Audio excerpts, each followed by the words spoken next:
coming again. Thank you for having me again. Yeah, we're very, very lucky.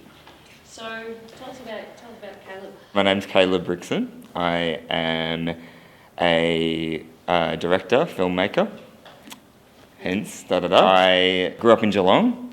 I'm from a family of 6 of us. Started out as an actor, a young, predominantly musical theatre person, acting, singing, dancing from young age. Went through a junior theatre group, was in high school musicals, directed my high school musical. I studied in Ballarat for a couple of years, doing a Bachelor of Arts, and then 3 years in Western Australia at the Performing Arts Academy over there, a place called Whopper. I was, I guess, a really aspirational, kind of tenacious type. I wanted to have a well-rounded professional career on stage. So I graduated from Whopper in 2007 when I was 23. I got an agent in Sydney, started working in 2008. Got my first professional gig called Altar Boys, toured with that, did Sydney and Melbourne, and then got cast in the Australian tour of Chicago. I turned 24 that year in November, and then 3 days later I had a major stroke.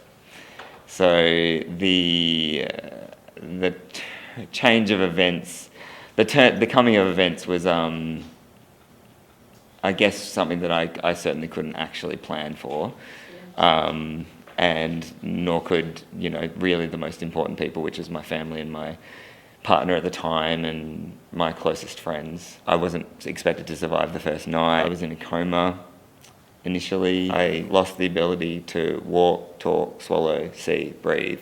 So everything but my hearing, we think, was completely affected.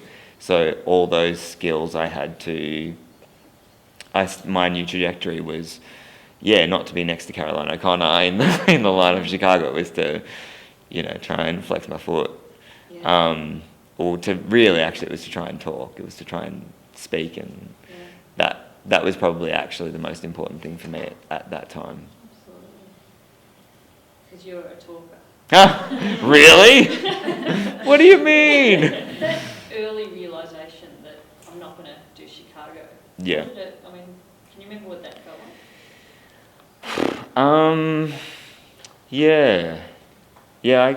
I can. I was, at the time, completely miming with an eye patch on in a wheelchair going, oh, maybe I'll be able to join in a few months. I just had no idea. So, when that realisation happened, it was sad. Sort of curtain closed for a bit. It wasn't the hardest realisation that I had, though. Yeah.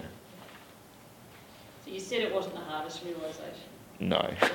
What would you say? I think it was my voice. It was the fact that I initially had a paralysed vocal cord, and I was a professional singer. I had one person in the medical field definitely tell me that, that was the end of the line, that I was not going to be able to sing again, and that just crushed me. I never really talk about that. Usually it wasn't just about trying to be on stage and for an audience member to like me. It was also a way that I expressed myself that had been cut off. But I proved him wrong. I might not be as it's still, I'm not sort of aiming for Michael Bublé territory. I'm aiming for something different.